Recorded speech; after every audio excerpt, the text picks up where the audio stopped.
CN Freeport Sub, Hillside, Illinois. This grade crossing is Harrison. A few hundred feet further up is Wolf Road, and way down at the end there, at the end of sight, that's Tri-State Tollway. So we're looking west-northwest here. They just trimmed a lot of trees, rebuilt the crossing. They took out all the wood stuff and put in the concrete, and they trimmed down a lot of stuff here.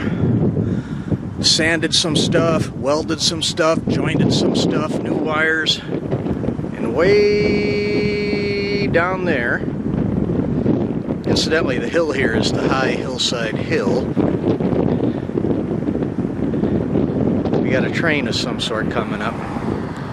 Chances are it's the, well, this time of day, it's around 2, 3 o'clock. It could be a manifest, it could be an empty oil, it could be an empty hopper train. We'll check it out.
Well, I got some of it right, but after all, I did get most of it wrong.